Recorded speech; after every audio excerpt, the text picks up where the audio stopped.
Bonjour à vous, j'espère que vous passez un bon dimanche. Alors là, il y a une vidéo que je voulais faire, ça fait un bon moment, mais j'étais pas prête et là aujourd'hui, ça me pousse, donc ok, j'y vais.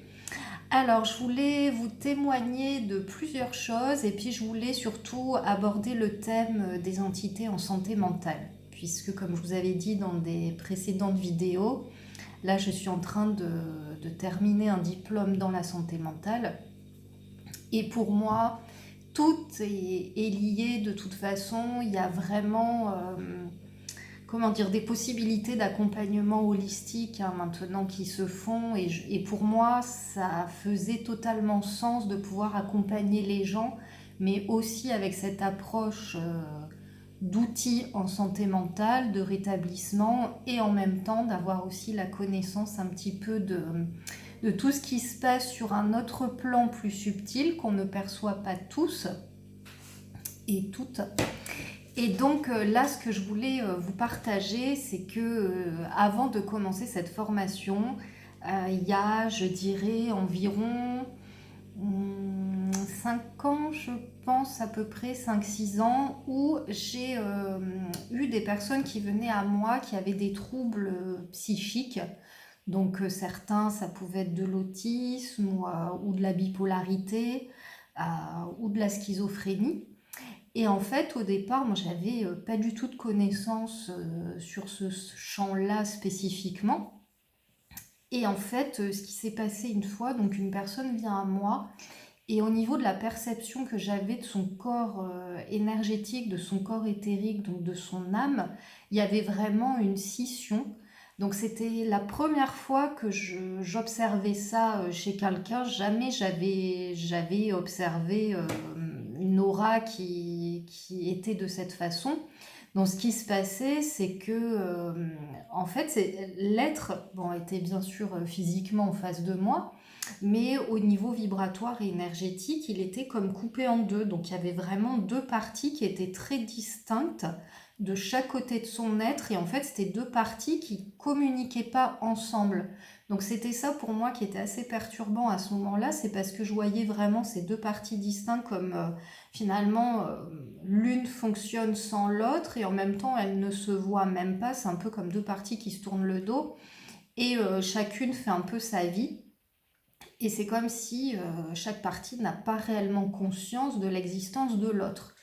Donc c'est vrai que là, ça m'avait quand même perturbée parce que il y a un moment donné, je voyais l'aide que j'avais en face de moi dans une entièreté, dans ce qu'on échangeait, et en même temps, au niveau vibratoire, il y avait vraiment ça. Donc c'est vrai que ça m'a vraiment interrogée. Je comprenais pas trop qu'est-ce qu'il en était.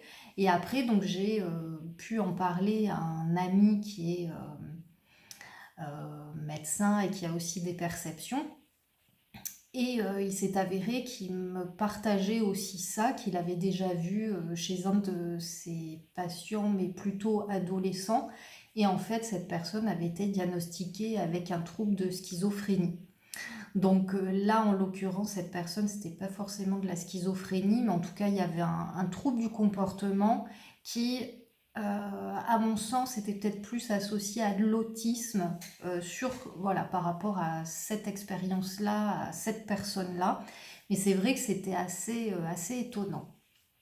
Et puis, au fur et à mesure, donc ça restait toujours dans un coin de ma tête parce que je trouvais que ça ouvrait encore une perspective d'enseignement et d'approche vraiment très riche. Donc là, c'est un peu comme s'il y avait un autre monde qui s'ouvrait à moi. Alors pas tant sur les entités, parce que les entités, c'est un sujet que, voilà, ça, je connais, il n'y a pas de problème.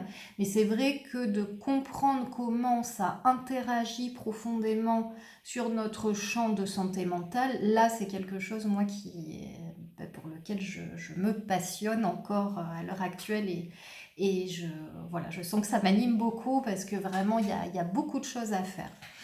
Et donc après, là j'ai commencé à réfléchir un petit peu à tout ça et c'est vrai que je me disais que très souvent, quand les personnes partent un peu dans leur délirium, dans leur hallucination, etc., enfin dans la crise psychotique telle qu'on l'entend, nous, dans notre monde occidental. Très souvent, la personne, elle a des perceptions mystiques, des expériences spirituelles, peut-être de sortie de corps, peut-être aussi de canalisation, où la personne va recevoir aussi des enseignements. Et en fait, ce qui se passe, c'est que comme la personne, son ancrage n'est pas totalement constitué encore, ce qui fait, ça fait un trop décalage entre l'âme qui décroche finalement, qui va très en haut.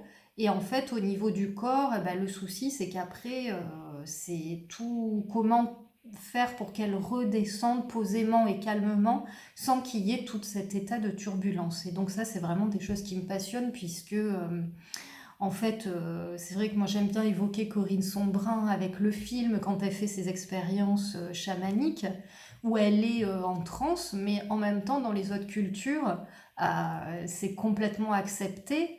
Alors peut-être pas dans toutes, mais en tout cas on sait qu'il y a certaines cultures enfin je veux dire quand les gens ont des crises psychotiques pour nous, ben, eux en fait ils vont être les guides de leur tribu, où ils vont être un petit peu associé à des guérisseurs aussi, une forme de divinité quelque part. Ils partagent aussi des messages pour protéger aussi le peuple. Donc tout ça, c'est quelque chose qui m'intéresse. Et en fait, là, ce que je vois, c'est que, encore une fois, dans le système d'institution dans lequel on est, un médecin, il va malheureusement pas laisser partir son patient sans poser un diagnostic, surtout en psychiatrie. Donc, je dis pas que c'est pardon, systématiquement comme ça, mais très souvent, quand une personne va voir un psychiatre, il en ressort avec un diagnostic, alors qui peut être bon, ok, mais en même temps qui peut être erroné aussi. Et c'est vrai que moi, ce que je regrette un petit peu, c'est que il y ait justement aussi deux mondes, en fait. C'est qu'il y a le milieu médical et puis à côté, bah, le milieu plus alternatif, où on va œuvrer aussi énergétiquement, différemment, vibratoirement, différemment. Mais en même temps, pour moi, tout se rejoint et il est temps quand même d'œuvrer aussi ensemble et d'arrêter de traiter l'humain que d'une certaine façon. Et à chaque fois, c'est un aspect qu'on traite, ensuite c'est un autre, ensuite c'est un autre, mais on ne traite jamais l'être dans toute son entièreté. Donc c'est ça aujourd'hui, moi, qui m'attriste un petit peu. Mais bon, je vois quand même qu'il y a de l'évolution, puisqu'on voit bien qu'il y a aussi plein de thérapeutes qui s'installent, plein de personnes aussi qui ont des perceptions, plein de personnes qui ont envie aussi d'amener une autre approche plus holistique. Donc on voit bien qu'il y a un moment donné, le patient finalement, il peut aller voir certes son psychiatre, mais il peut aussi se faire accompagner sur ce champ-là s'il le souhaite. Donc ça c'est plutôt très bien. Après, encore une fois, bien sûr, ça dépend quelle est la problématique et quel thérapeute sera le plus apte à aussi tendre la main et pouvoir accompagner la personne. Donc tout ça pour vous dire que ce que j'ai pu observer, c'est que finalement, si il y avait des accompagnements quand la personne commence à partir un peu en délire, d'avoir une présence aussi qui est là pour la rassurer, ben en fait, il y aurait beaucoup moins d'hospitalisation, puisque en fait, la personne, elle se sent démunie face à quelque chose qu'elle ne maîtrise pas. Mais à côté, s'il y a une personne effectivement qui connaît un petit peu le mode de fonctionnement, ben, ça permet de faire redescendre aussi les choses. Donc, ce que je trouvais très intéressant là durant ma formation en paire et danse, en santé mentale, c'est qu'au Québec, par exemple, au sein des services, ils ont maintenant des intervenants en accompagnement spirituel. Donc, ça n'a rien de religieux, mais c'est uniquement aussi pour pouvoir soutenir les patients et tendre une main vers les patients qui ont aussi euh, une certaine spiritualité, une certaine foi en eux, en la vie, sans parler de Dieu. Voilà, c'est pas forcément de cette notion-là qu'on parle ici. C'est vraiment, en tout cas, ils croient en la vie, ils croient en cette force de vie.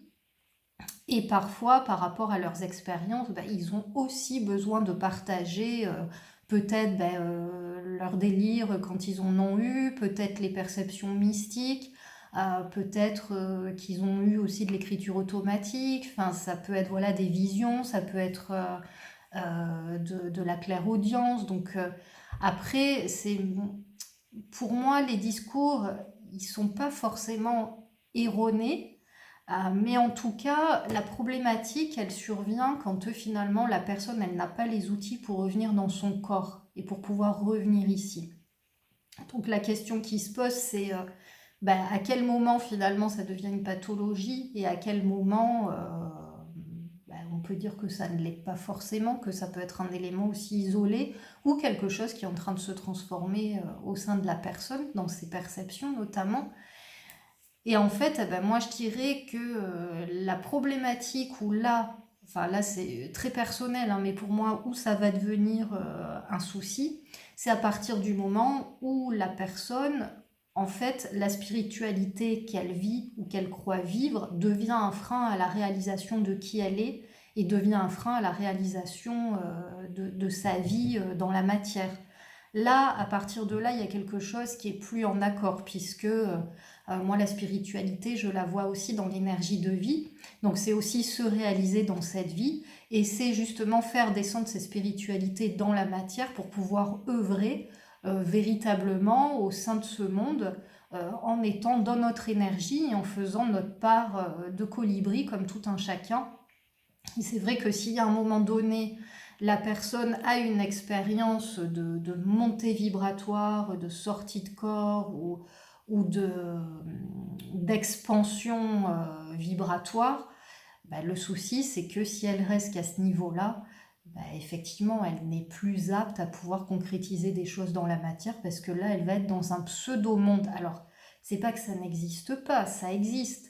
Mais en tout cas, ce qui se passe sur des plans plus subtils, et ça dépend sur quel plan elle est, en fait, même s'il y a des choses qui se rejouent ici, mais très concrètement, on n'est pas sur la même dimension. Donc, ce qui se passe, c'est que la personne, elle peut rester uniquement que dans le coronal, que dans le troisième œil. Donc, le troisième œil coronal, hein, c'est les sixième et septième chakras, et rester que dans cette sphère où finalement il y a aussi le mental, donc la sphère aussi des rêves, donc ce qui fait que ça fait tout un mélange de plein d'informations. Et au bout d'un moment, moi ce que j'ai pu observer, c'est que la personne, elle croit ensuite être comme ça, c'est-à-dire qu'elle va se construire une identité en se disant c'est normal, voilà, que je ressente ça ou qu'il y ait cette expérience-là.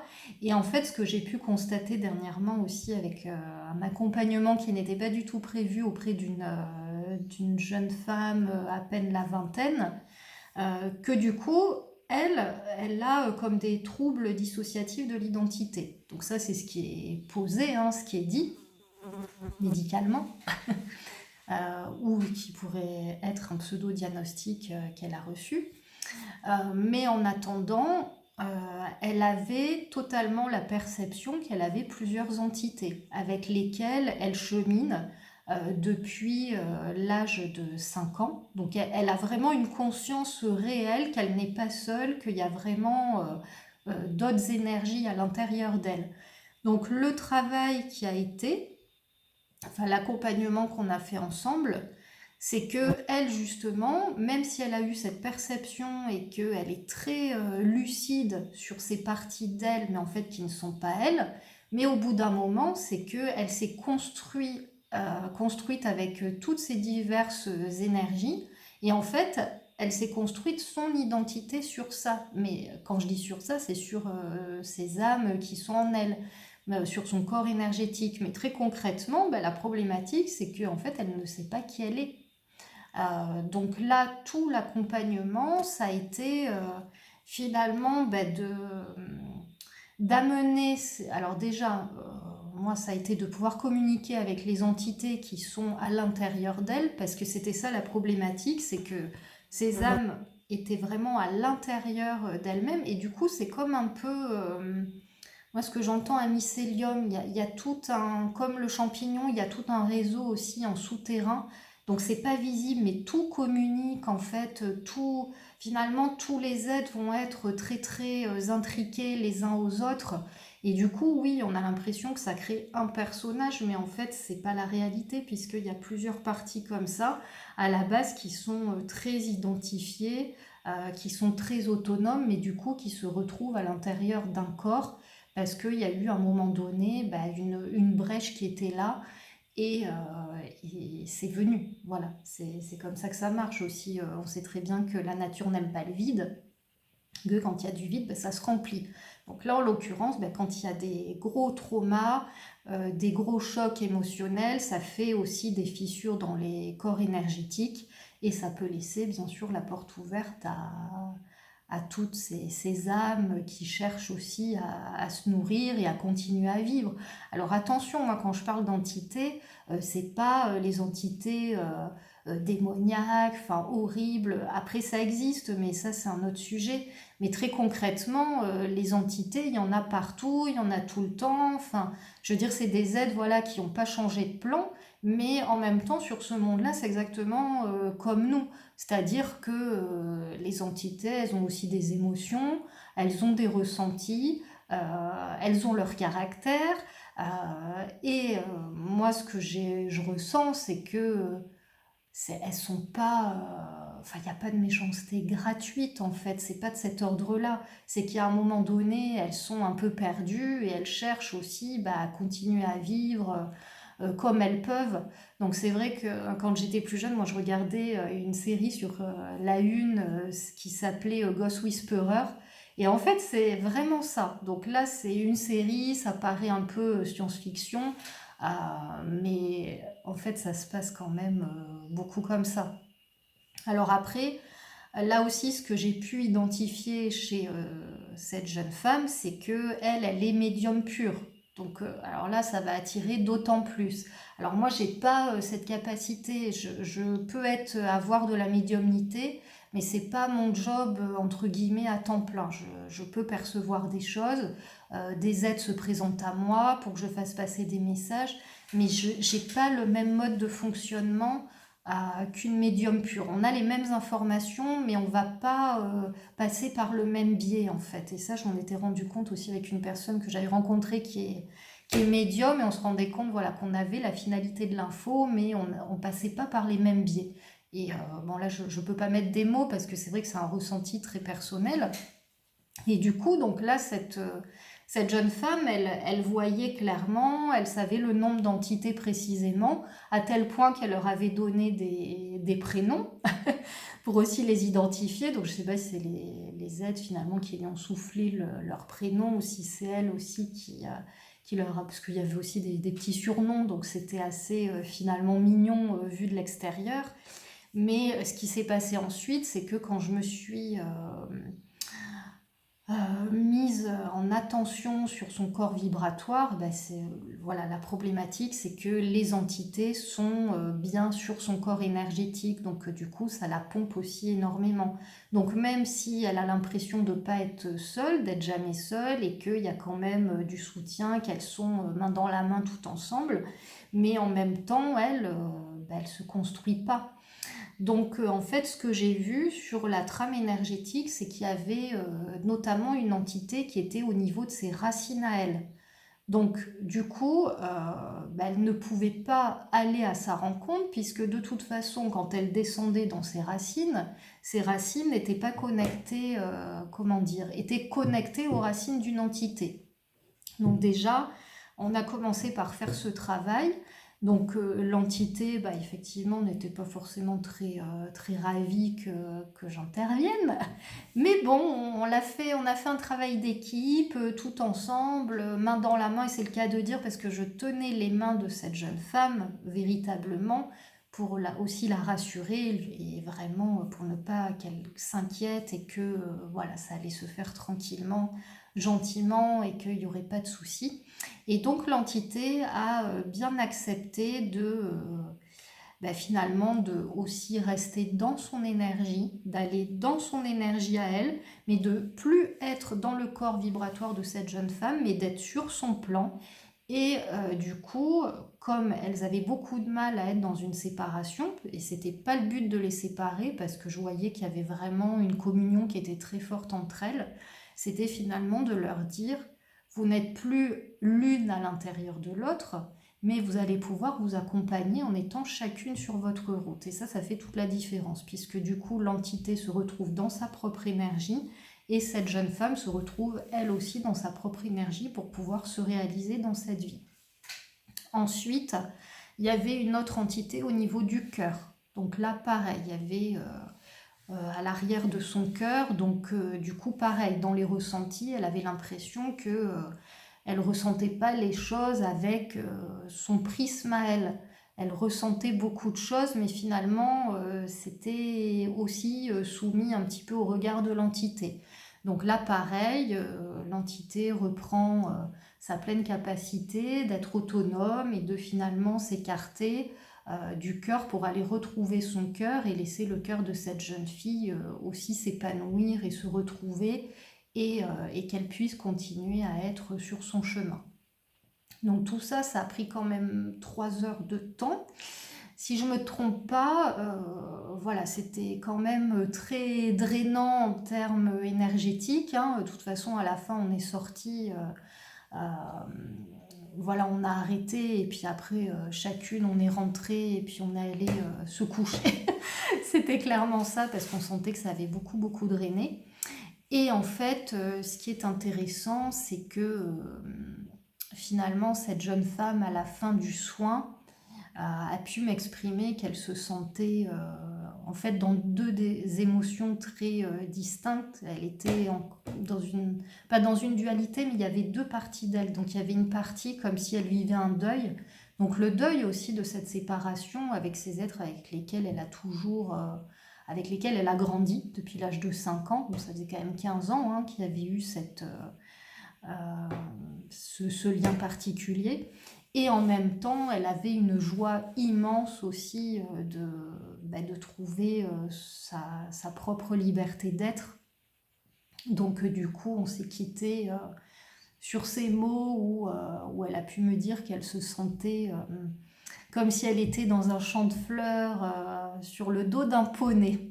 Donc j'ai bien aimé cette image, j'ai trouvé ça très jolie, voilà, et qu'elle était toute heureuse voilà, dans cette configuration-là. Et donc tout ça pour dire que je crois profondément qu'en accompagnant pardon, de cette façon les gens, on pourrait éviter de nombreuses hospitalisations en psychiatrie. D'autant plus qu'on sait qu'il y a encore aujourd'hui beaucoup de violences psychiatriques. Donc ça aussi, c'est quelque chose que j'ai envie de dénoncer parce qu'il y a quand même des choses, on est en 2024, qui ne sont pas normales. Hein. Bon, après, on sait, hein, aujourd'hui, il y a tout sur Terre, hein, le meilleur comme le pire. Mais c'est vrai qu'il y a des choses, il est temps que ça s'arrête et qu'on œuvre maintenant différemment.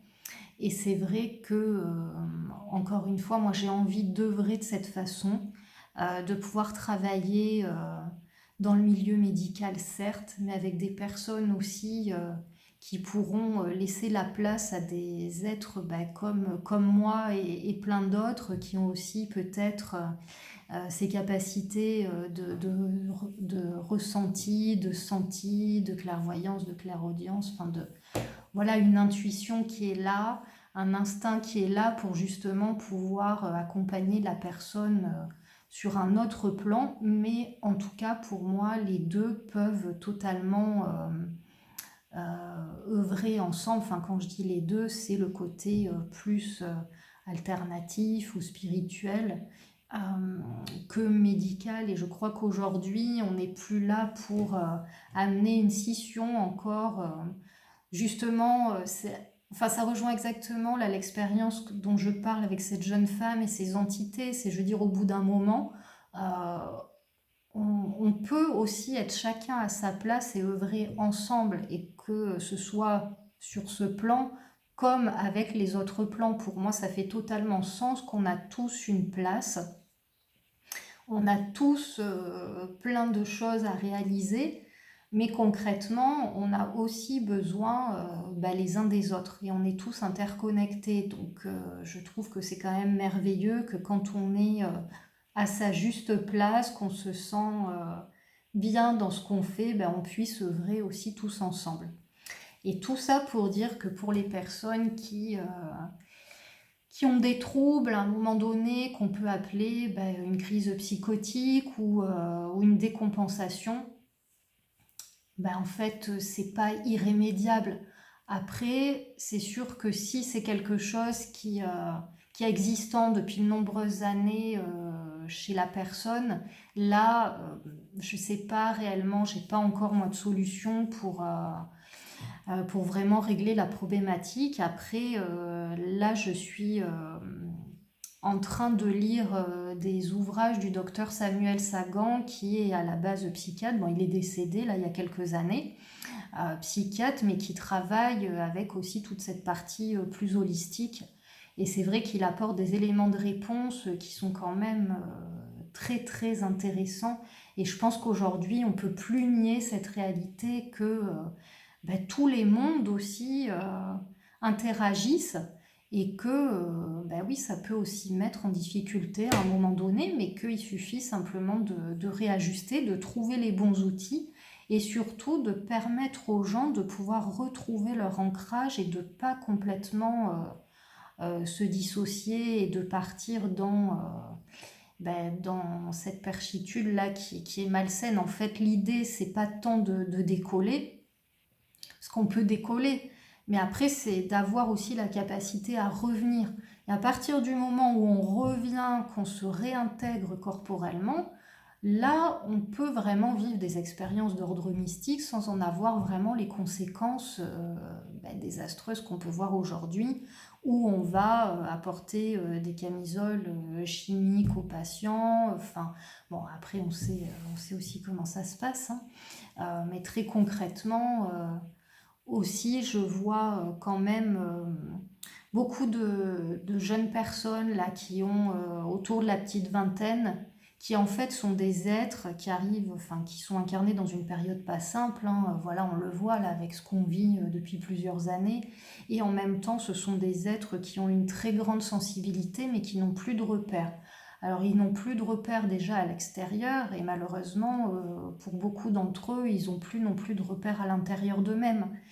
Donc, à mon sens, pour moi, c'est de vraiment ramener l'être, encore une fois, à sa rencontre.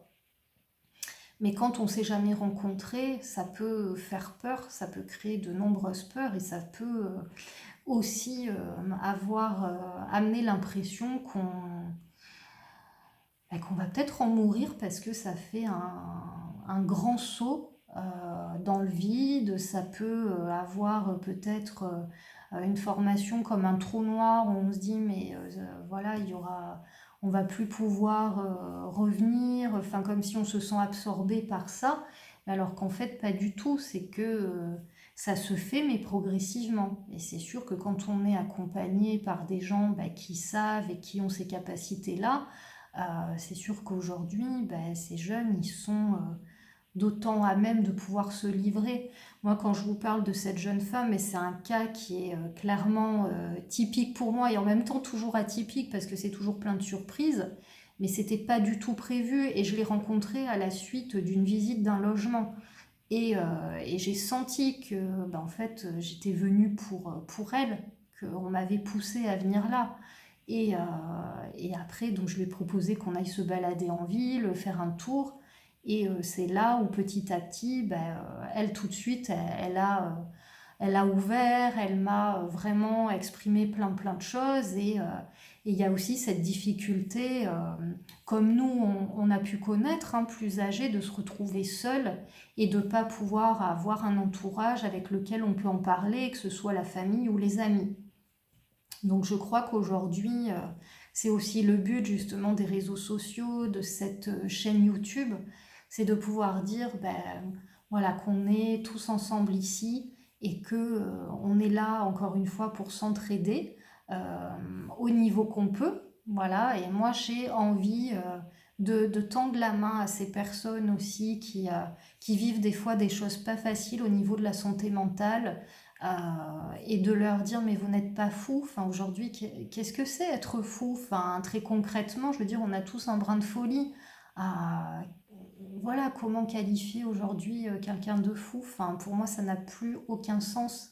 Et de dire voilà il y a des personnes, enfin moi je suis là aussi pour pouvoir accompagner ces gens et j'ose espérer aussi que ils oseront passer le pas de pouvoir trouver des personnes aussi dans cette ouverture pour les aider et que, encore une fois, voilà, ils ne sont pas seuls et que on est nombreux à pouvoir entendre aussi les propos et les expériences qui ont été vécues sur ce plan-là ou sur d'autres plans.